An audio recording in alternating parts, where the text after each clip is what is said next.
Mesdames et messieurs, bonsoir.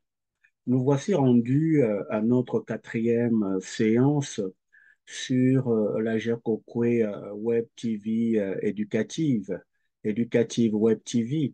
Et donc, cette séance va être consacrée à la fiscalité. On va faire en fait un petit détour par la fiscalité. Je vous avais dit que, évidemment, étant également diplômé dans un certificat en finances personnelles, on allait également faire effectivement euh, euh, euh, euh, de petits cours en fiscalité. Et donc, on va beaucoup plus parler ici de la fiscalité des particuliers, c'est-à-dire comment on calcule l'impôt. On ne va pas entrer dans les détails non plus. C'est simplement comment on calcule effectivement l'impôt selon effectivement le type d'imposition, parce que nous avons l'imposition effectivement progressif ou effectivement proportionnel avec un taux unique.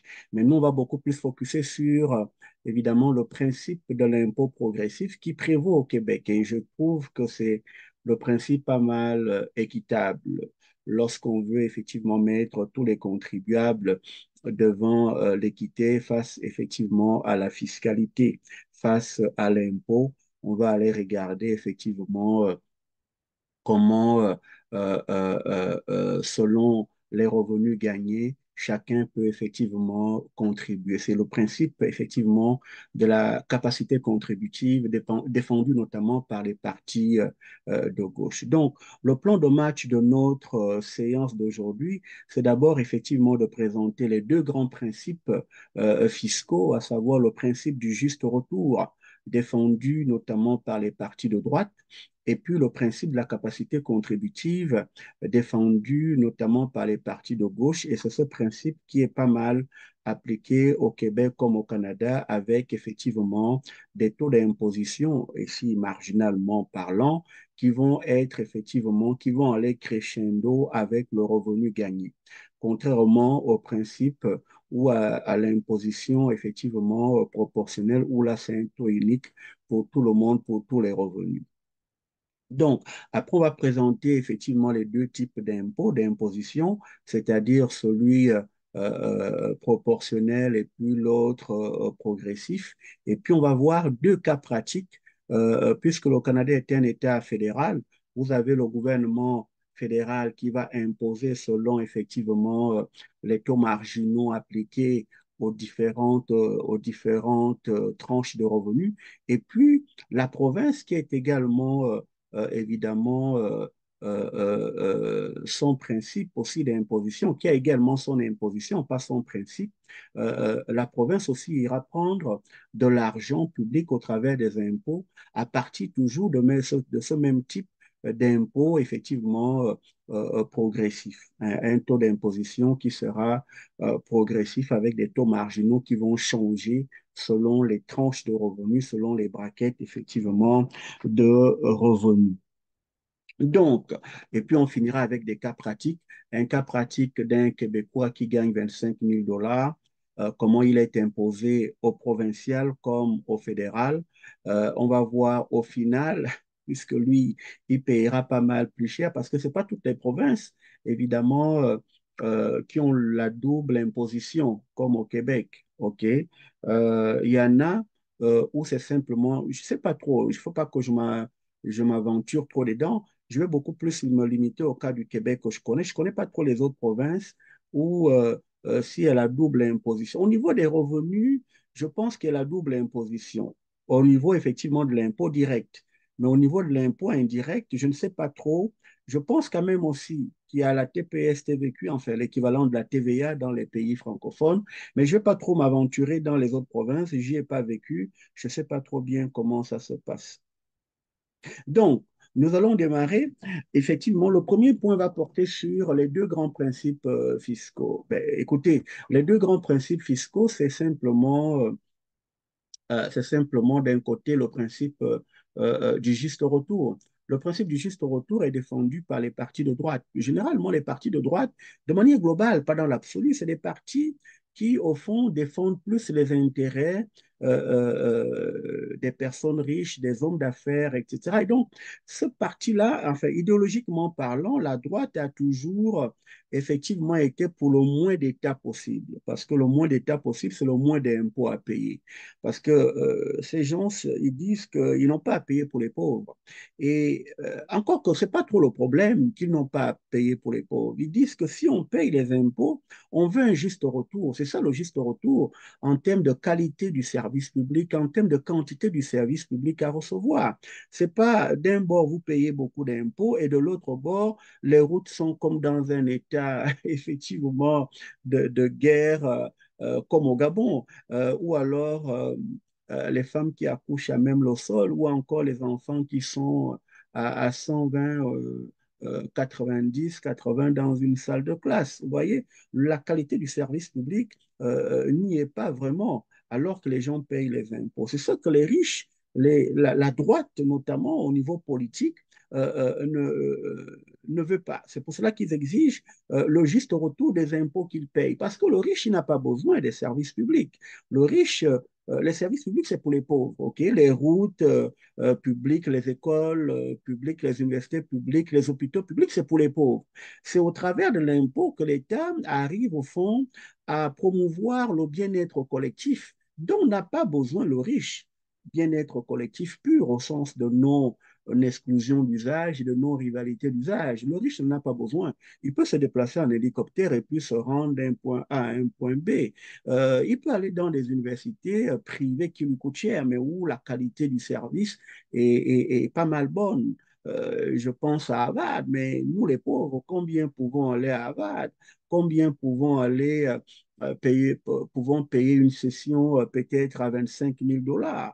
Combien pouvons aller dans des cliniques privées pour nous faire soigner? Nous ne pouvons pas, c'est les riches qui le peuvent. Et donc ces riches-là, ils ont tendance à dire, OK, si nous on paye les impôts, nous en attendons aussi le juste retour en termes d'impôts, en termes de qualité du service et même de quantité aussi du service. C'est pas du style, j'arrive, je paye beaucoup d'impôts, j'arrive dans un service public et puis je mets à peu près 8 heures à attendre qu'on me reçoive. Un peu comme notre service public qui est pas mal croche ici, alors que, évidemment, on paye pas mal, effectivement, d'impôts en arrière. C'est ça le principe du juste retour. Je veux un juste retour de l'investissement que je fais parce que payer les impôts, c'est comme un investissement que vous faites dans des biens collectifs purs, des biens publics qui sont non rivaux et non exclusifs. Bien, à ce principe-là, s'oppose l'autre principe défendu au niveau politique par les partis de gauche. C'est le principe de la capacité productive. De la capacité productive, de la capacité à payer, au fond, de la capacité à payer. Les partis de gauche, eux, ils disent au fond que les riches doivent payer plus que proportionnellement par rapport aux pauvres parce qu'ils gagnent beaucoup. Au fond, c'est un principe comme d'équité devant la fiscalité, devant les impôts que les partis de gauche veulent mettre au fond les gens selon leur capacité à payer qui sont différentes d'un contribuable à un autre. Le contribuable qui effectivement gagne plus doit payer plus à même charge au niveau, par exemple, familial. Si je gagne, si j'ai deux enfants, tu as deux enfants, mariés, si tu gagnes 100 000 $, moi je gagne 50 000 $, il est normal que tu payes plus. C'est ça le principe, effectivement, de, de la capacité, effectivement, contributive, de la capacité, j'ai dit tantôt productive, je retire, de la capacité contributive, pas productive, comme ça finissait par les tives à la fin, je me suis un peu mêlé, effectivement, les pinceaux. Donc, les partis de gauche défendent le principe de la capacité contributive, donc de la capacité à payer, qui est pas mal, effectivement, un principe d'équité. Et au niveau du Gabon, si effectivement le mouvement du Rassemblement pour le peuple venait à prendre le pouvoir un jour, c'est ce principe. Je ne sais pas au niveau du Gabon, c'est quoi le principe qui est mis en branle, qui existe.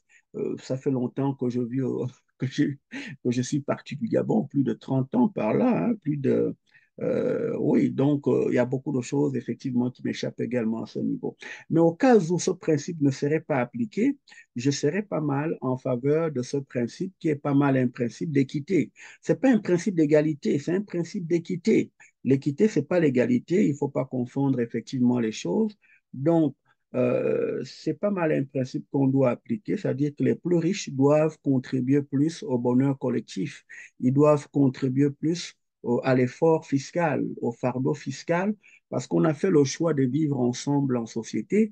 Nous devons donc nous soutenir. Les plus riches doivent soutenir les plus pauvres. Et d'ailleurs, ça contribue à la stabilité sociopolitique du pays parce que un riche au milieu de 1 000 pauvres, ça n'existera pas. Sinon, il y aura une montée effectivement de la criminalité et toi-même, le pauvre, tu seras le premier à être assassiné parce que tu ne pourras pas venir te balader avec tes Ferrari, avec tes hélicoptères dans effectivement, un environnement où il y a plein de pauvres. Donc, payer l'impôt, c'est aussi une façon de payer la stabilité sociopolitique, sinon la stabilité sociale.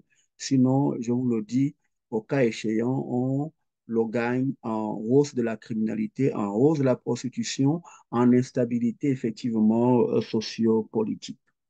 Bien, maintenant au niveau des types d'imposition. Donc, comme je vous l'ai dit dans l'annonce du plan de cours, vous avez plusieurs types. Vous avez l'imposition directe, l'imposition indirecte.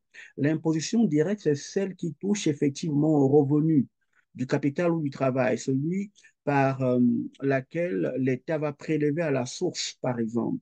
Encore que tous les pays ne prélèvent pas à la source. Je me rappelle plus trop bien, en France, quand j'y vivais, quand je faisais mes études doctorales en économie, je pense que les contribuables eux-mêmes allaient payer les impôts. Vous receviez votre revenu brut et puis je pense que vous-même, vous alliez payer les impôts. Ce n'est pas comme au Canada. Au Canada, on vous prend l'impôt à la source. Et puis, si à la fin de l'année, on trouve que vous avez payé moins ou qu'on vous a pris moins, le gouvernement peut vous envoyer une lettre demandant à payer encore un peu plus. Mais si on vous a trop pris, le gouvernement peut vous retourner un chèque. Donc, ici, c'est vraiment l'impôt prélevé à la source. Il est directement prélevé à la source. Euh, en France, c'est l'impôt aussi direct, mais payé par vous-même. J'espère que je me rappelle bien, ça fait longtemps que je suis parti de France, à peu près 17 ans, donc il y a des choses effectivement qui m'échappent. L'imposition indirecte, c'est l'imposition sur, par exemple, la taxe de vente, sur la TPS, la TVQ, qu'on appelle en France, au Gabon, la TVA, la taxe sur la valeur ajoutée. C'est la taxe de consommation, c'est-à-dire quand vous achetez un produit, vous avez évidemment un impôt à payer, c'est l'impôt sur effectivement la consommation. Ça, c'est l'impôt effectivement indirect. Bien, on peut avoir un autre type d'imposition selon effectivement le palier gouvernemental. Nous, ici, on est dans un État fédéral. Vous avez le fédéral qui est à Ottawa, le gouvernement à Ottawa. Vous avez la province, aussi un gouvernement fédéral. D'ailleurs, si le Rassemblement pour le peuple venait à prendre le pouvoir au Gabon, au niveau effectivement de l'organisation de l'État. Voilà les grands problèmes qui seront posés au peuple et dans lesquels il y aura effectivement une offre politique. Ben, le RPP irait avec un État fédéral, un véritable État fédéral, euh, euh, mais ce serait un État, euh, euh, je dirais pas que euh, je sais pas trop, peut-être un État unitaire, mais décentralisé. Parce que la crainte que j'éprouve par rapport à ça, c'est que les régions ne trouvent l'opportunité de sortir ou de vouloir sortir effectivement de la République et de créer évidemment leur propre pays à part. C'est ça l'inquiétude, parce qu'on n'a pas encore atteint un niveau de maturité du vivre ensemble que l'Occident a déjà. Ici, c'est difficile que les gens sortent pour aller effectivement. Or, dans d'autres coins du monde, les gens sont encore à l'isolement, à l'individualisme. Vous voyez un peu, c'est ça mon inquiétude aussi. Donc, je retire ce que j'ai dit tantôt avec, évidemment, la fédération qui aurait du mal. J'irais plus pour un État unitaire, mais très décentralisé. Voilà. Où, évidemment, il y aura une décentralisation au niveau politique comme au niveau, effectivement, fiscal, une autonomie des régions avec une péréquation, avec une péréquation. Donc, c'est le système que nous avons, mais de manière un peu plus poussée ici, parce que ici, c'est vraiment un État fédéral.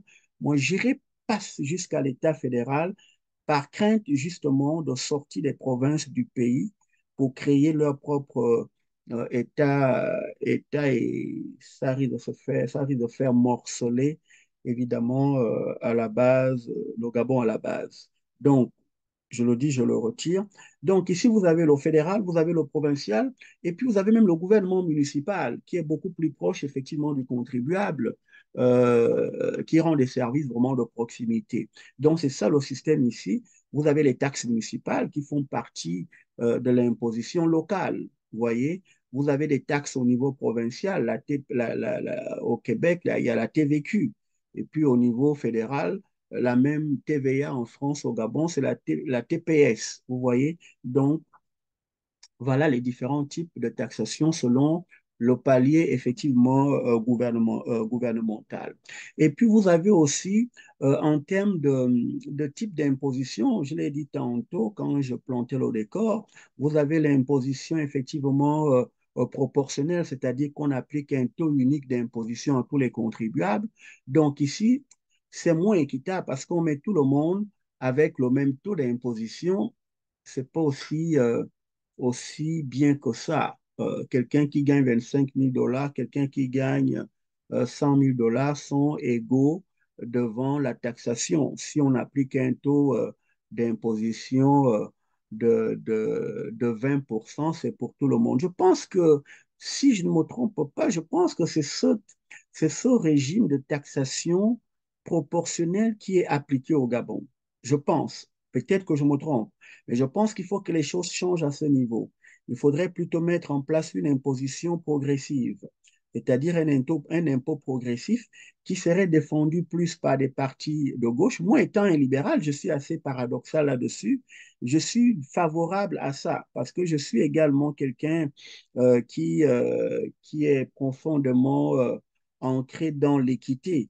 Je pense que l'imposition proportionnelle est pas mal meilleure, que les riches contribuent un peu plus à l'effort fiscal et donc au bonheur collectif, parce que ces impôts, c'est pour mettre en place les biens et services publics. D'ailleurs, c'est pour la paix aussi, la paix sociale dont le riche a besoin pour jouir de ses biens et services privés. Normalement, hein, c'est comme ça que moi je raisonne. Mais, même étant un libéral, économiquement parlant, je suis un économiste de droite, du centre droit, je ne suis pas non plus à l'extrême droite. Je pense que je suis favorable à faire des concessions en termes d'impôts progressifs que de mettre en place un impôt proportionnel. Donc, maintenant, nous autres, on va beaucoup plus focuser sur l'impôt progressif qui prévaut au Canada et qui prévaut au Québec. C'est le système d'impôt qui existe ici, l'impôt progressif, c'est-à-dire que ici, on va avoir des taux d'imposition, marginalement parlant, qui vont varier avec le revenu. Ils vont s'accroître, ils vont augmenter avec le revenu. Donc, c'est ça, effectivement, le système d'imposition progressif. Plus vos revenus sont élevés, plus selon les tranches de revenus, vous allez payer un peu plus. Mais vous allez voir que la façon de calculer, elle est un peu bizarre, mais ce n'est pas aussi difficile que ça. Je vais vous faire la démonstration de comment calculer le montant d'impôt et on ira calculer aussi le taux moyen d'imposition après avoir effectivement calculé ces impôts. Selon les revenus, on va prendre deux exemples de revenus. Un contribuable québécois qui gagne un revenu de 25 000 $ avec les braquettes, les taux marginaux d'imposition selon les revenus au Québec, et puis on verra selon les revenus au Canada, et puis on calculera d'un bord, on calculera de l'autre bord, on fera la somme des deux montants d'impôts, et puis on calculera le taux moyen d'imposition. Vous voyez? Donc, c'est vraiment pas difficile. Comme je vous l'ai dit, j'aime mieux le système d'imposition d'impôts progressif que celui proportionnel parce qu'il est pas mal plus équitable, parce qu'avec lui, les gens vont contribuer selon leur capacité, effectivement, selon leurs revenus, selon la capacité contributive, comme on le dit. Comme je vous l'ai dit, je suis pas mal paradoxal à ce niveau. Je ne suis pas non plus un ultralibéral. Il y a des biens sur lesquels je suis prêt à faire des concessions, qu'ils soient des biens collectifs purs. L'éducation, et ce n'est pas du gaspillage d'argent, c'est un investissement former les enfants d'aujourd'hui pour en faire des médecins de demain, des ingénieurs de demain, des avocats de demain, c'est mieux que rendre l'école chère pour eux autres, parce que si le monde n'a pas de capacité à payer, c'est des enfants qui risquent d'être dans la rue. Or, il vaut mieux les avoir médecins, avocats, ingénieurs, avec de hauts revenus de travail pour que eux autres, ils viennent payer aussi des impôts et viennent rendre à la nation, à la société, ce que la société leur a donné en termes de gratuité scolaire, en termes de bourse. Et là, avec leurs impôts élevés, l'État, on parle du principe de la continuité de l'État. L'État ne meurt pas, à part une guerre mondiale qui fait disparaître. Mais les enfants d'aujourd'hui, ce sont des futurs ingénieurs, médecins de demain. Le même État qui prévaut aujourd'hui, c'est le même État qui sera dans 50 ans, 40 ans, avec un autre gouvernement.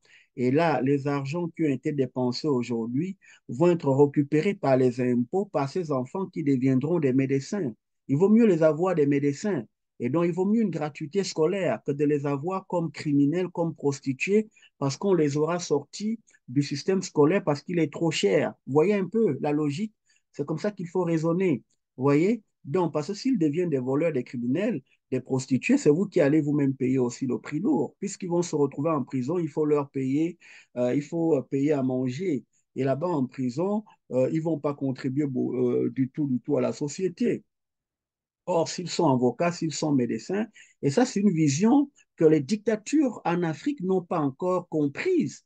Et elles sont dans une logique plutôt malveillante de comment dire, d'étouffer leur population dans l'ignorance, dans la misère, dans la pauvreté. Or, c'est stupide de se comporter comme ça.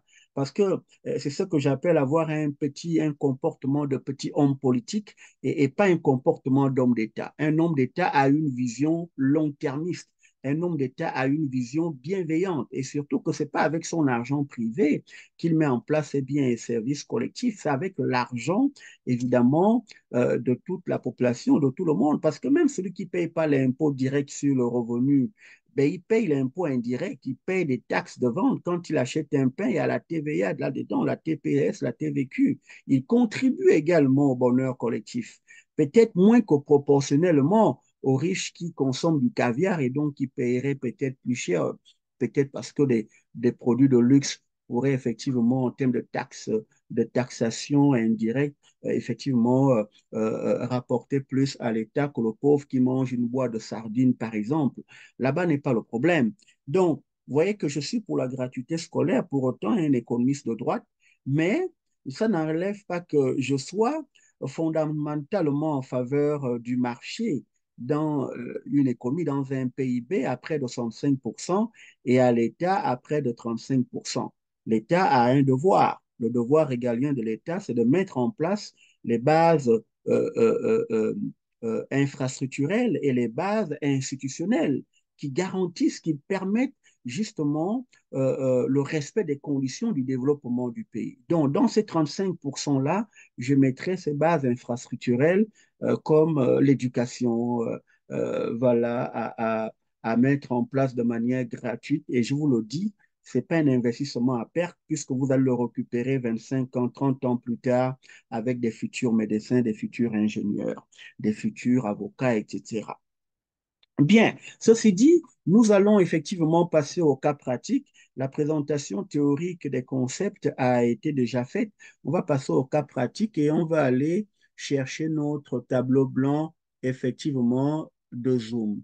Bon, je vais chercher d'abord le document voilà. Voilà le document à partir duquel nous allons travailler. C'est-à-dire, nous allons calculer l'impôt. Moi, je l'ai ici imprimé parce que je ne pourrais pas le regarder en même temps, en ligne, en même temps que j'aurais besoin du tableau blanc de Zoom avec la technologie Wacom qui m'aide pas mal beaucoup ici pour pouvoir faire mes calculs.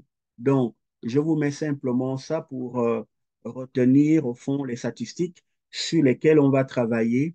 Vous voyez ici, à gauche, vous avez le provincial, à droite, vous avez le fédéral.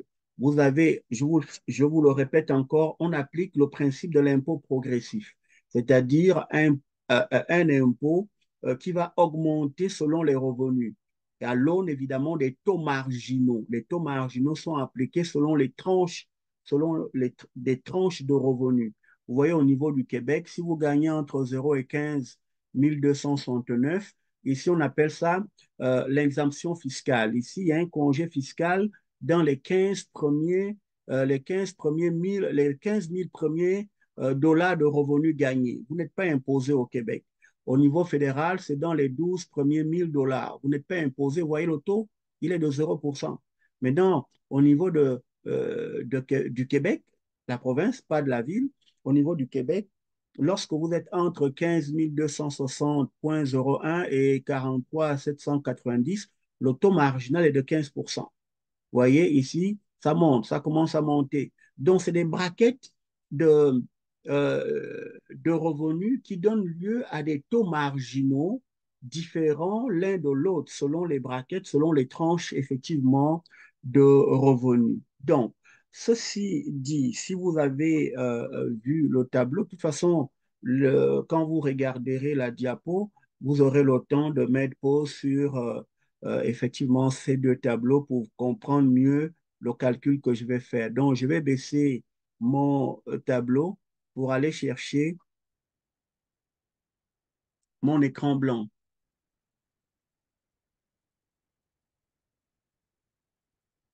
Pour aller chercher mon écran blanc.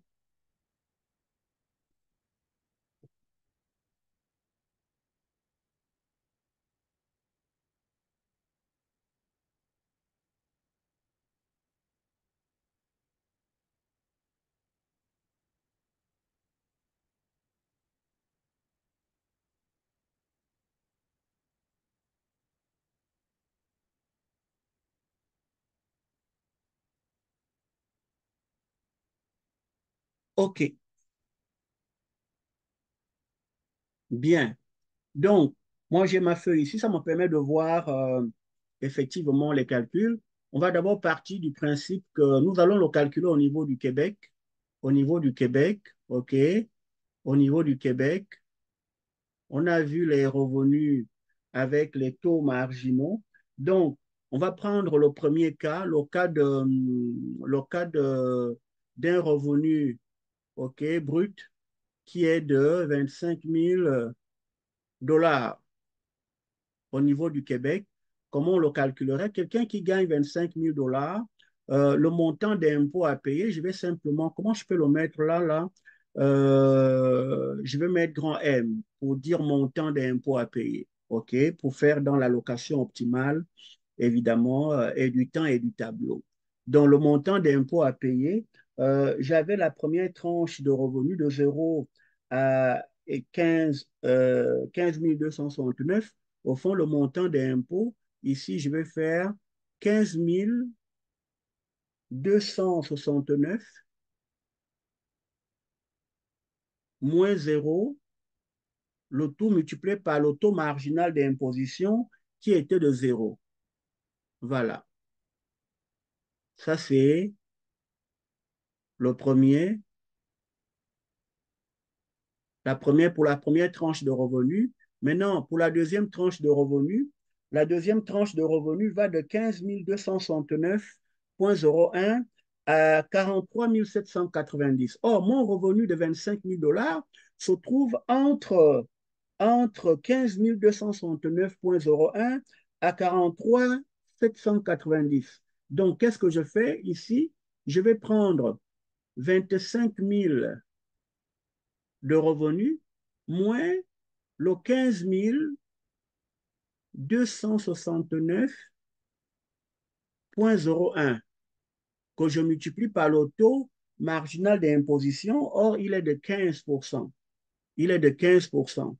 15%, ça fait 0,15, n'est-ce pas? 15%, ça fait 0,15.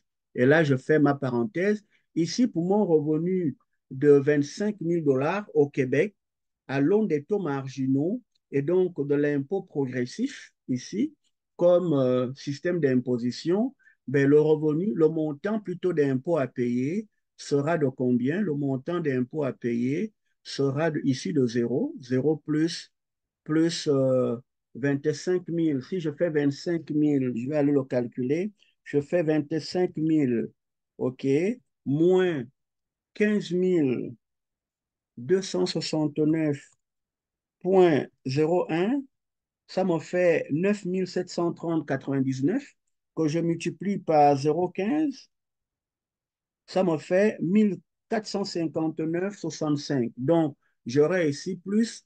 1459,65 $.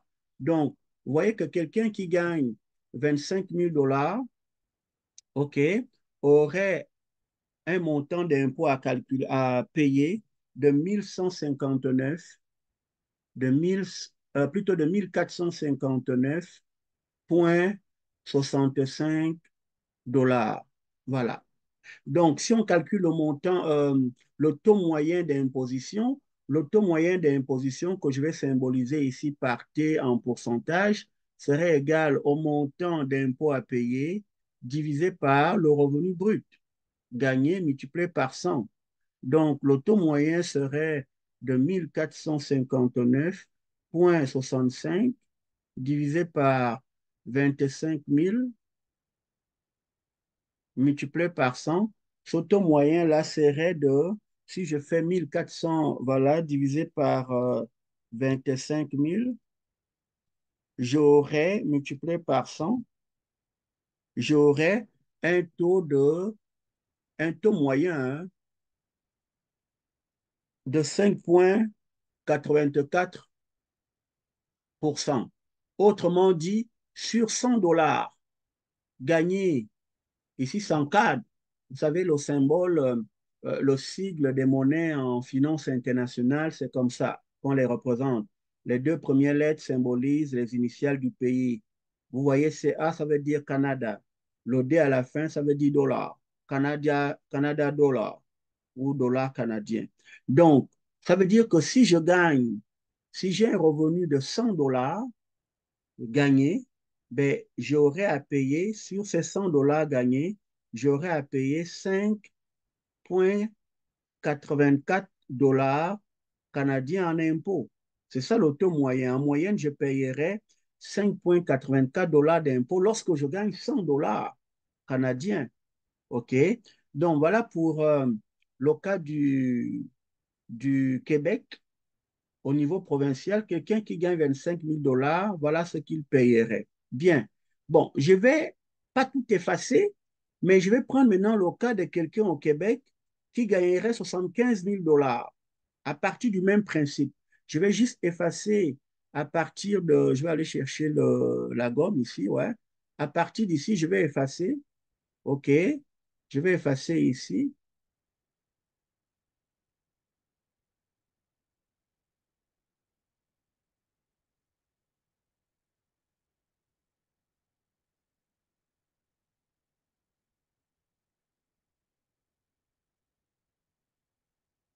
Donc, je vais également enlever le 2 et puis partir de l'hypothèse que la personne gagne maintenant 75 000 $. Vous allez voir, à partir du même principe que celui-là, on va continuer. Donc, normal, congé fiscal, les 15 premiers, 1 269 $ moins zéro fois zéro taux marginal d'imposition. Je dois aussi effacer ici, pardon, parce que ce n'est pas ici où le, le calcul devrait commencer. Je vais effacer ici. Allez, je vais aller chercher encore la gomme. Je vais effacer ici. Donc, on a vu que la deuxième tranche de revenus allait de 15 269,01 à 43 790. Donc, je vais venir poser ici 43 000. Est-ce que j'ai pris le stylo? C'est pas trop. Ouais, c'est bien lui. Ah non, c'est pas lui, pardon.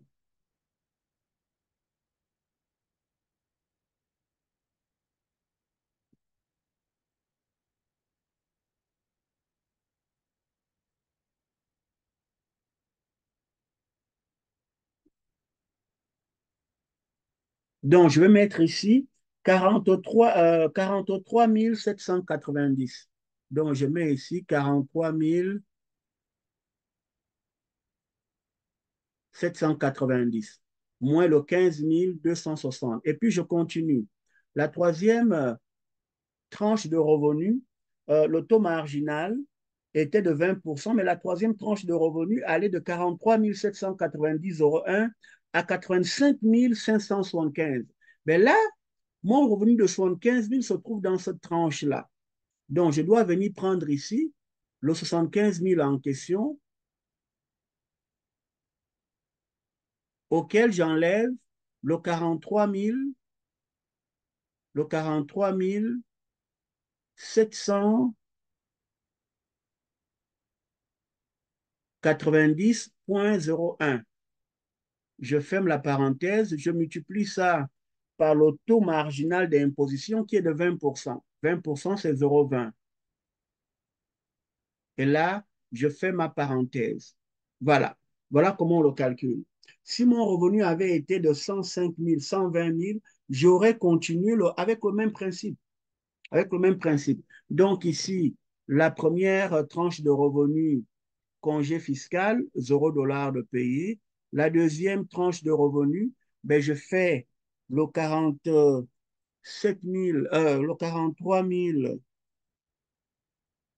790 moins 15 260,01, je trouve 28 520,9 que je multiplie au taux marginal d'imposition de 0,15 et là je trouve 4 278,13. 4 278,13. Maintenant, pour la dernière tranche de revenus ici, enfin pour la dernière parenthèse, je fais 75 000 moins 43 790,01. Je trouve 31 209,99 que je multiplie au taux marginal de 0,20 et là j'ai 6 241,9. Donc, plus 6 241,9. Et là, le montant d'impôt à payer pour quelqu'un, pour un contribuable qui gagne 75 000 $ par année, au niveau du Québec, le montant total d'impôt, ce sera zéro, évidemment, plus le 4 278,13, plus le 6 241,9.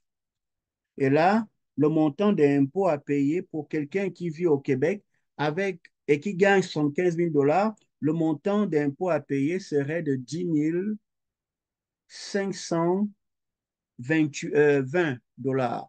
10 520 $. Voilà. Voilà comment on le calcule. Et là, le taux moyen d'imposition serait effectivement de ce 10 520 divisé par 75 000 multiplié par 100, le taux moyen d'imposition divisé par 75 000 serait de 14, multiplié par 100, serait de 14,02. De 14,02%. Autrement dit, si vous gagnez 100 $ de revenus au Canada, vous payerez au Québec, pardon, vous payerez en moyenne 14,02 $ pour 100 $ de revenus effectivement gagnés. Ça va? Ça, c'est au niveau du Québec. Maintenant, allons-y faire les mêmes calculs. On va consigner les résultats qu'on a trouvés pour le Québec d'un bord ici, 25 000, 75 000. Allons-y maintenant calculer pour le Canada. Allons-y calculer pour le Canada.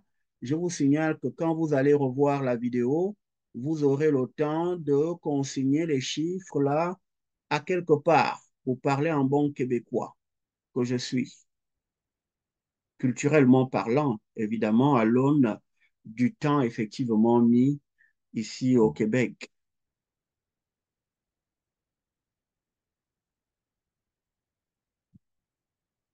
Donc maintenant, au niveau canadien, nous avons présenté le tableau tantôt. Nous allons directement calculer. Au niveau canadien, je vais marquer ici euh, au niveau canadien,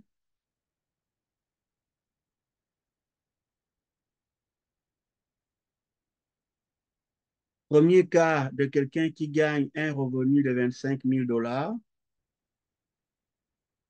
Bon, le Canada, il y a un congé fiscal pour les 12 premiers 1000 $. 12 069 exactement, vous ne payez pas. Donc, au niveau canadien, le montant grand M d'impôt à payer, ce sera les 12 000 0,69 moins 0 $, le tout multiplié par le taux marginal qui est de 0%, plus ici, plus ici, la deuxième tranche de revenus va de 12 069,01 à 47 630. Or, mes 25 000 se trouvent dans cette tranche-là. Donc, je vais faire ici 47 630, 47 630 moins le 25 000. Je ferme la parenthèse, je multiplie par un taux marginal de 12,53%. 12,53%, c'est 12, c'est 0,1253. Et là, je ferme ma parenthèse. Je m'arrête là, puisque je gagne un revenu de 25 000 $. Vous voyez ici? Donc, ici, ça fait 0 $, plus, ici, je vais calculer 47 630 moins le 25 000 égale à 22 630 que je multiplie par 0,1253. Et là, je trouve un montant à payer de 2 835,5 $. Donc, le montant d'impôt que j'aurai à payer au fédéral serait de 2 835,5 $. Si les calculs sont bons, ouais.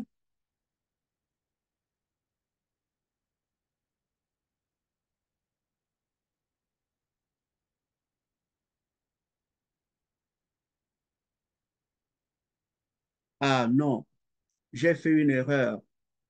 Je pense qu'ici, non, non, non, j'ai plutôt pris la tranche supérieure du revenu qui est de 47 000. Non, j'ai fait une erreur. Je reviens en arrière, excusez-moi. J'ai fait une erreur ici. Je vais enlever ça. C'est plutôt 25 000. J'enlève tout ça. Je garde le taux marginal. Donc, j'aurai ceci. Ah non, c'est lui ici. J'aurai ceci, j'aurai 25 000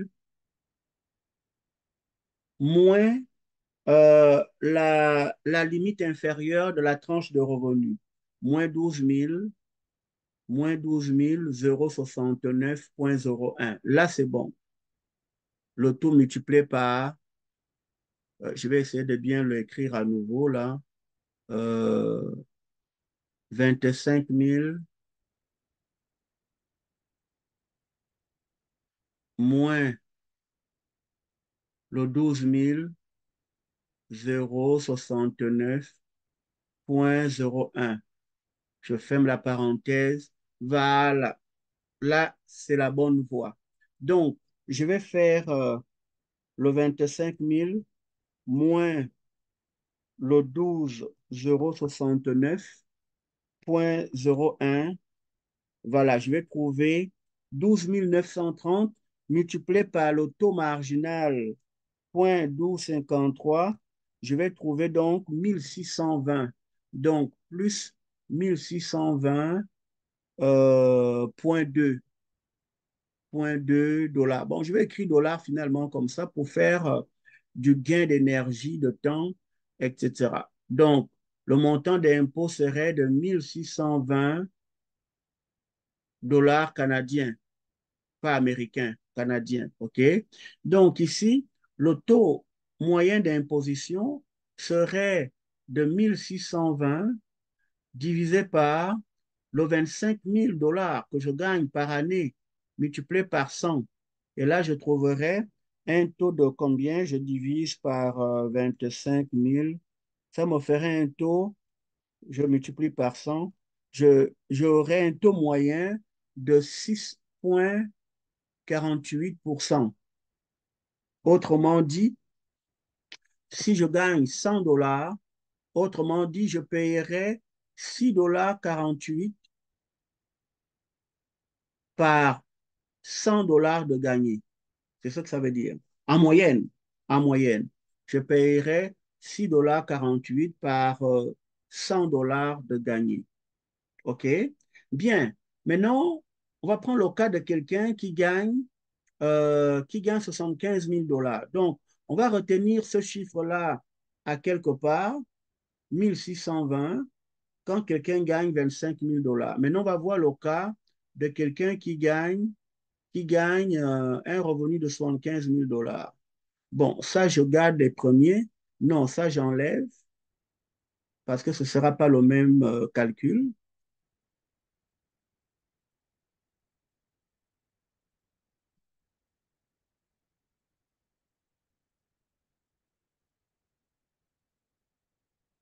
OK? Donc, la personne gagne 75 000 $ canadiens à l'année.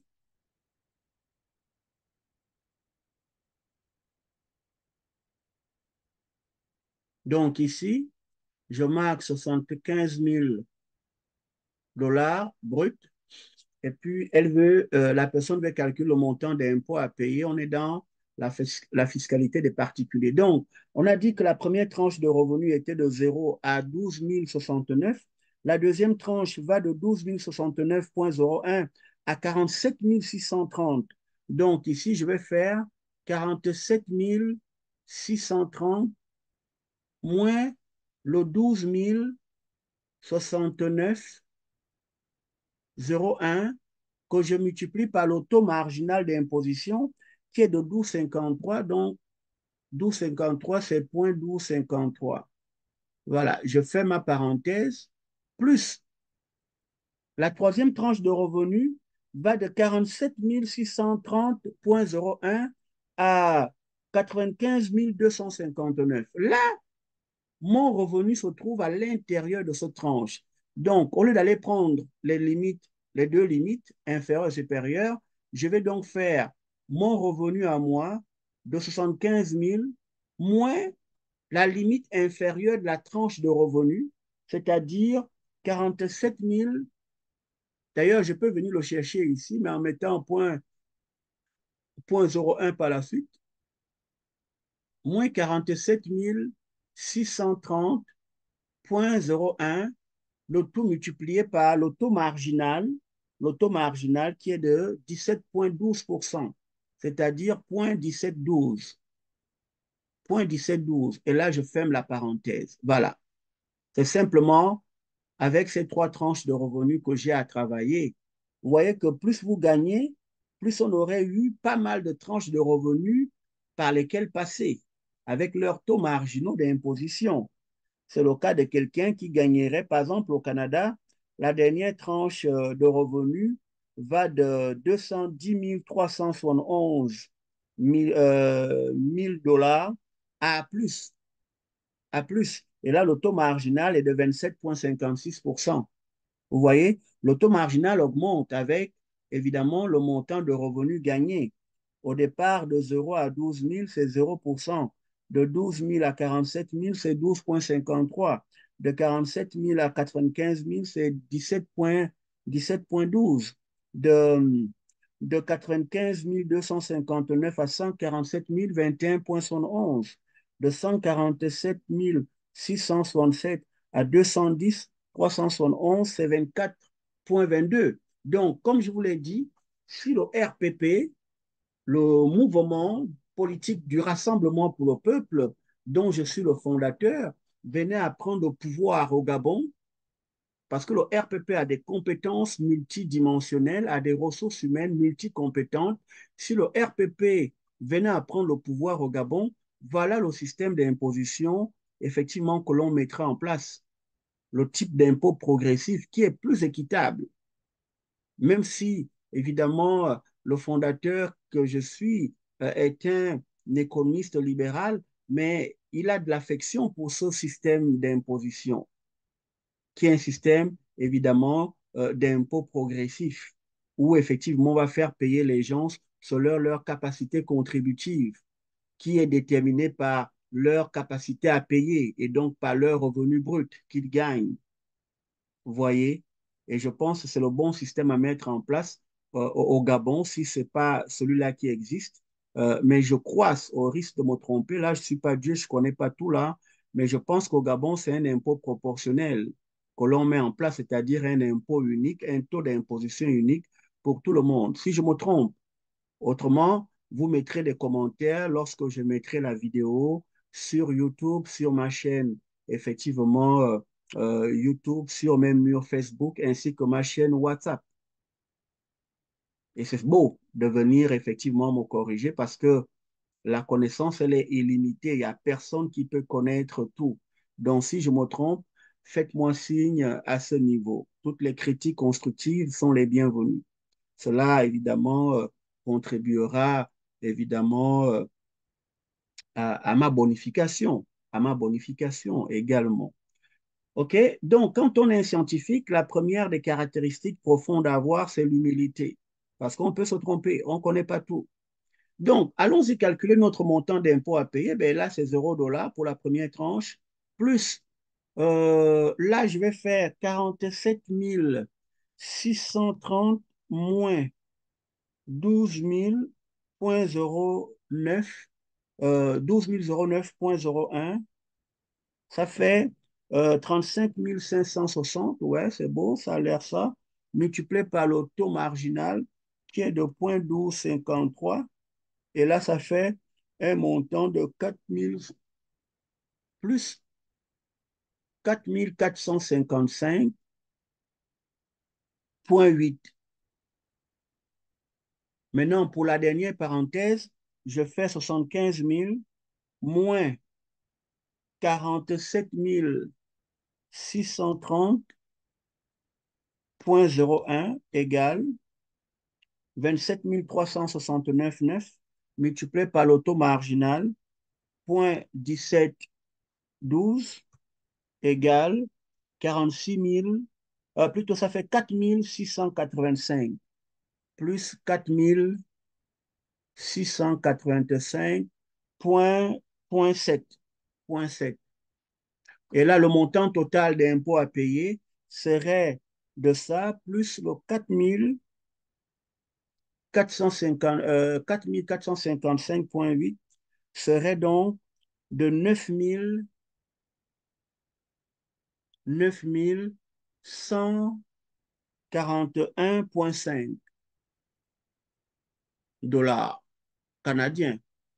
Et là, le taux moyen d'imposition, vous connaissez maintenant la musique, serait de 9 141,5 divisé par 75 000 $ multiplié par 100.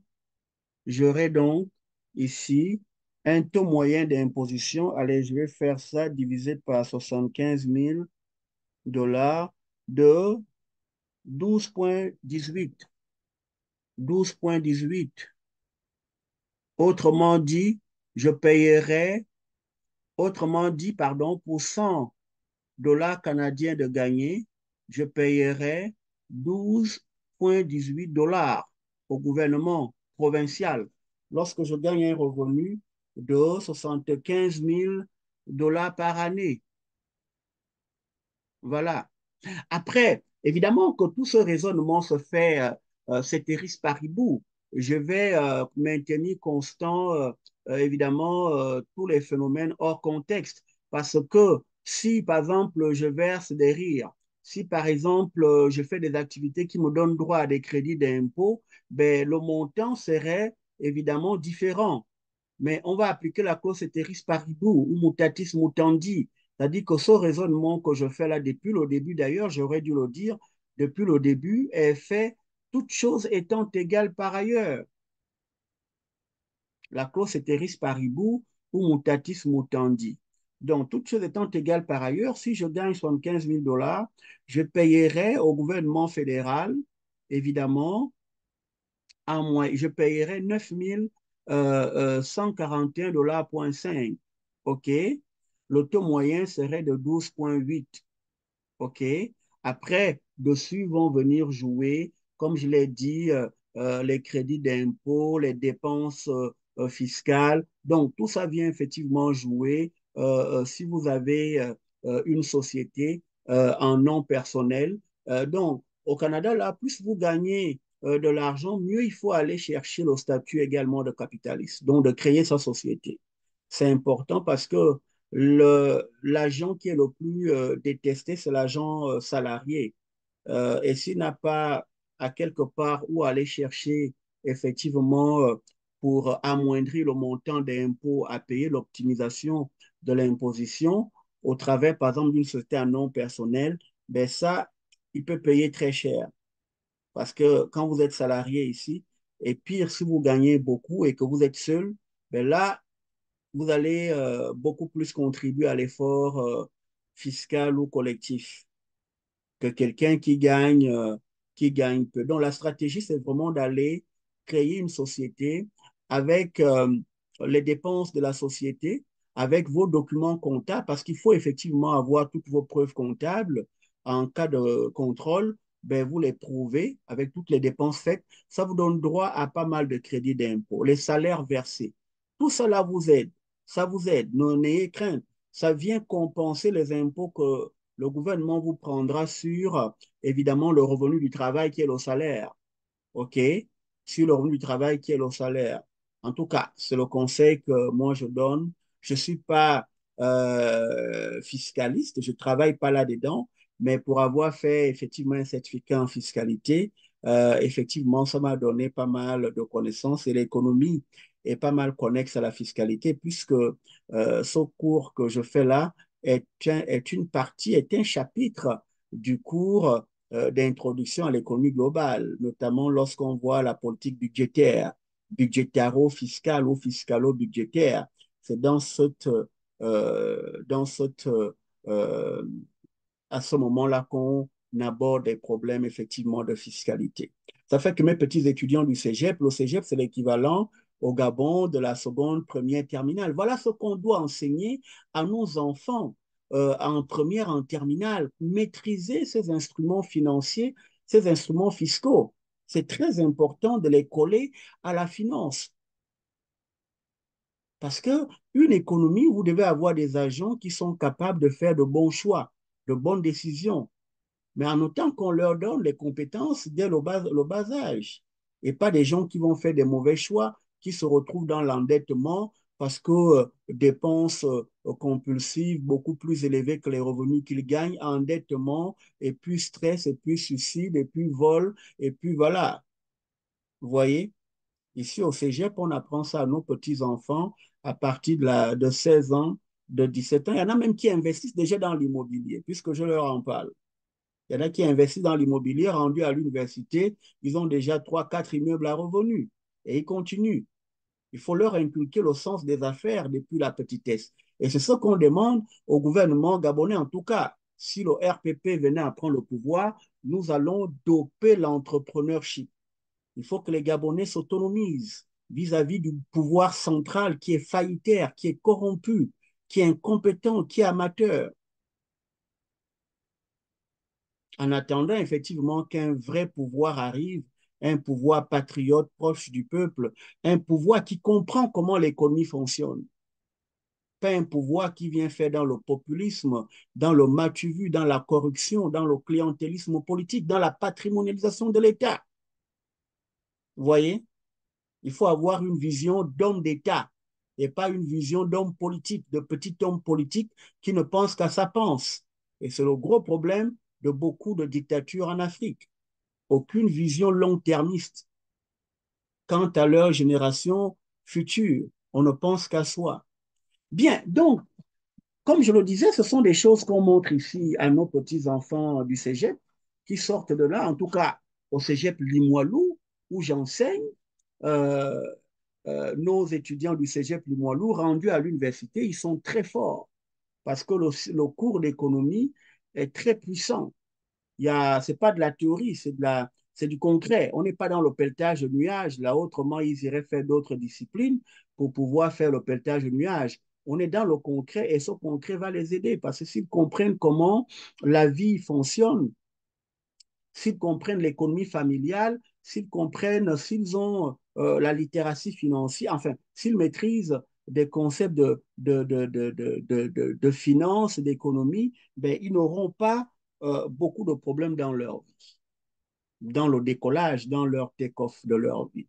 Alors, si un petit enfant, parce qu'il a fait des cours d'économie et il a compris comment l'investissement immobilier se fait, il a compris comment l'optimisation de l'impôt se fait, il a compris comment aller faire ceci, cela, parce que les cours d'économie lui offrent tout ça, ben, cet enfant-là ne peut pas ne pas être un créancier net sur le reste de la société à 20 ans, 25 ans, et pas un débiteur net avec le stress financier, des idées de suicide ou encore de criminalité pour pouvoir s'en sortir parce qu'il vivrait au-dessus de ses moyens.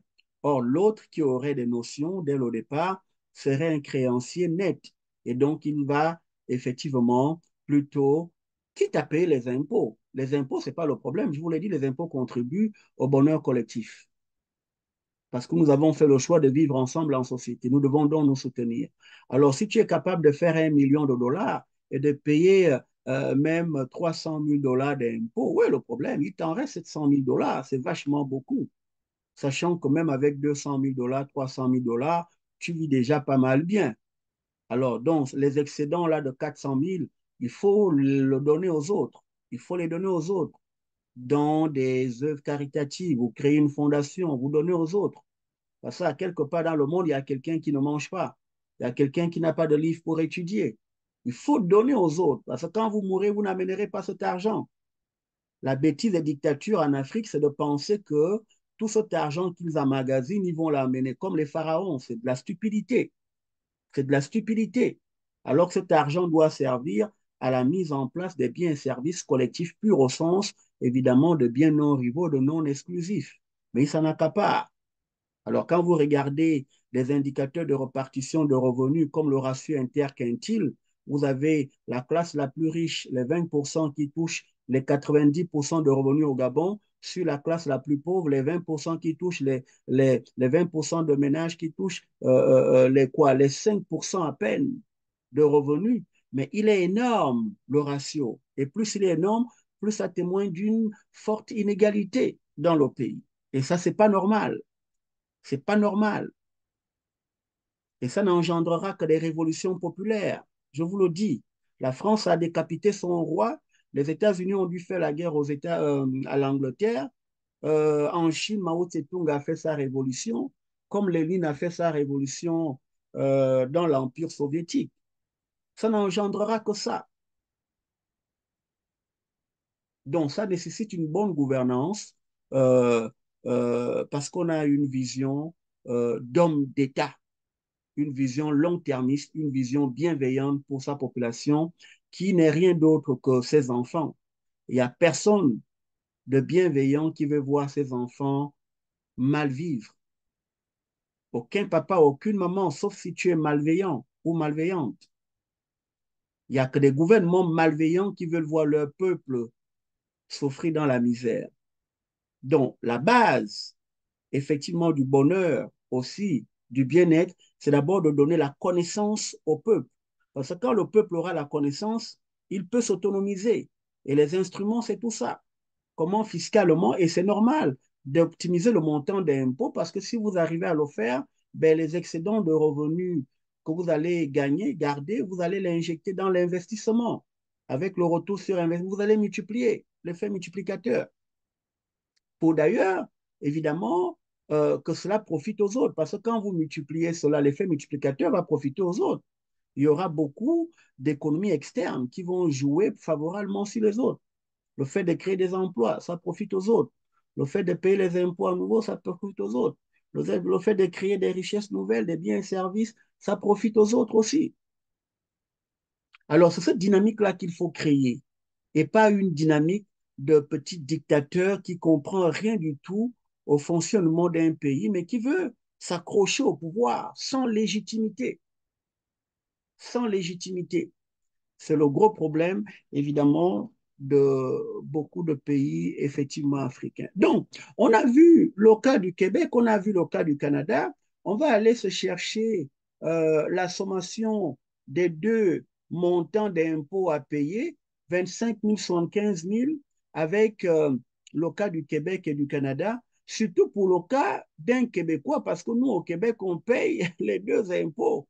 On paye au fédéral et au provincial. Donc, ça fait quoi? Ça fait que, je vais effacer tout ça, ça fait qu'un Québécois comme moi, qui gagnerait évidemment 25 000 dollars, je prends l'exemple hein, euh, ici, un Québécois comme moi qui gagnerait 25 000 dollars, il payerait,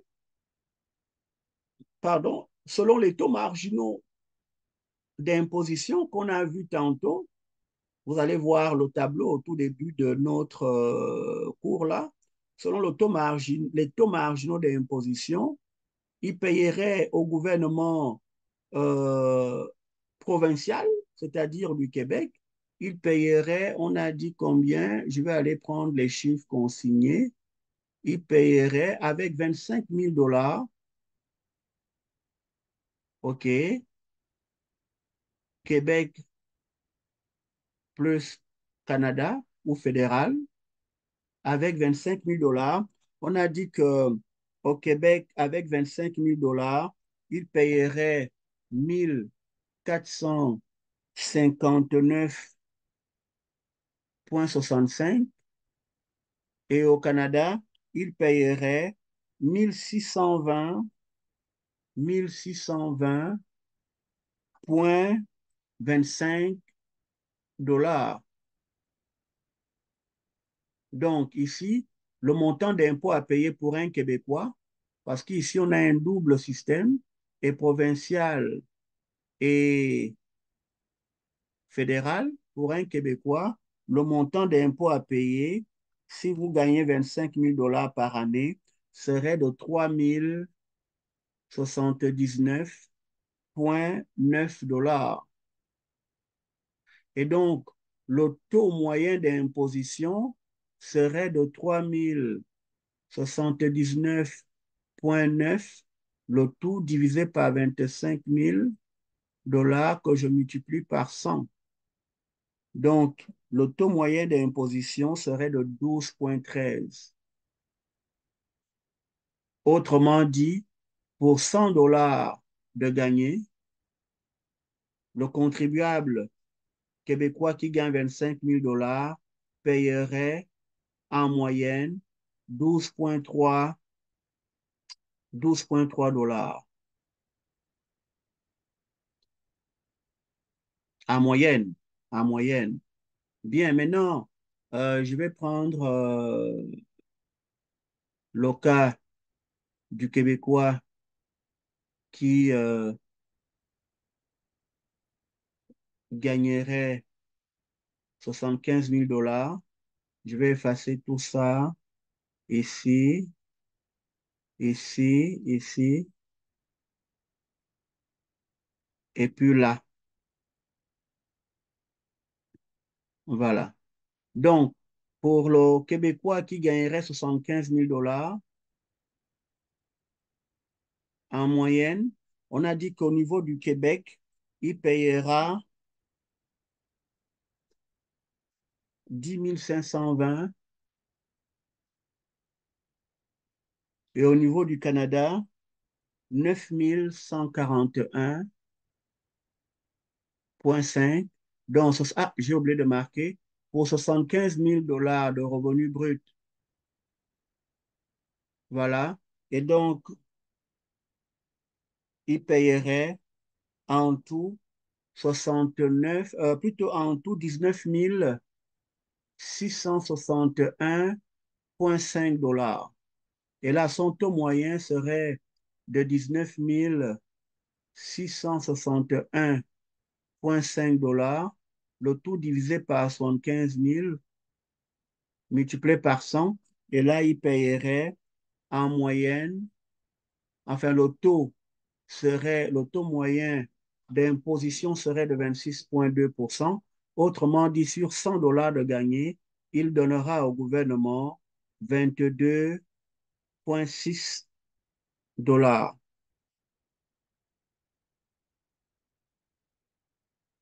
Voilà. Donc, le revenu net, celui après impôt, on l'appelle le revenu disponible, il est égal au revenu brut moins les impôts nets de paiement de transfert. Donc, si je casse TN, le revenu net est égal ou disponible, bon, le revenu net ou disponible est égal au revenu brut, entre parenthèses, moins impôts, moins les paiements de transfert, les allocations que le gouvernement verse aux ménages. Donc, ce serait égal, revenu net ou disponible, c'est revenu brut, moins les impôts, plus les paiements de transfert. Voilà la formule macroéconomiquement parlant, et même microéconomiquement parlant, la formule du revenu net. Et là, je vous le dis encore, toutes choses étant égales par ailleurs, ce qui vous resterait, si vous avez calculé le montant d'impôt comme on l'a fait, toutes choses étant égales par ailleurs, nous n'avons pas intégré tout ce qui est des dépenses fiscales, on n'a pas intégré tout ça là. OK? Parce que un salarié peut aussi avoir une société qui fait des dépenses, qui lui donne droit à des crédits d'impôt, à ceci, à cela. On n'a pas intégré tout ça. Ce serait beaucoup plus compliqué. Ça nous prendrait même un mois à expliquer tout ça ici. OK? Nous avons fait le cas basique que tout le monde a besoin, doit comprendre pour évidemment bien calculer son montant d'impôt, toutes choses étant égales par ailleurs à payer au gouvernement. Bien, nous voilà arrivés au terme de notre leçon d'aujourd'hui. Je vais arrêter le partage. Donc, la semaine prochaine, je vais faire encore un petit détour à l'intérieur de l'initiation de l'introduction à l'économie globale pour parler, de l'évaluation des politiques publiques. Comment on évalue une politique publique, c'est-à-dire le processus. Parce que c'est un process à peu près à plusieurs étapes, à plusieurs étapes dont je vais présenter ces différentes étapes.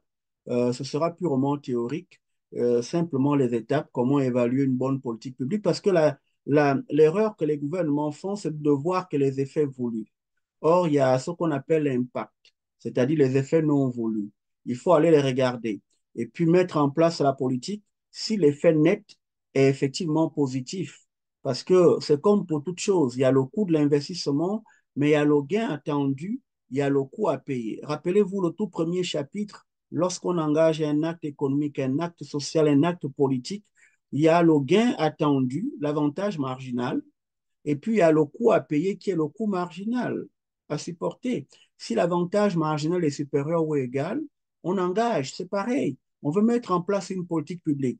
Je vais par exemple mettre en place, c'est pas moi, un quota. Mais je regarde les gains que le quota va apporter versus les coûts que le quota va apporter. Mais si le gain, si l'effet net est négatif, pourquoi engager le quota? Pourquoi engager la taxation à quelque part?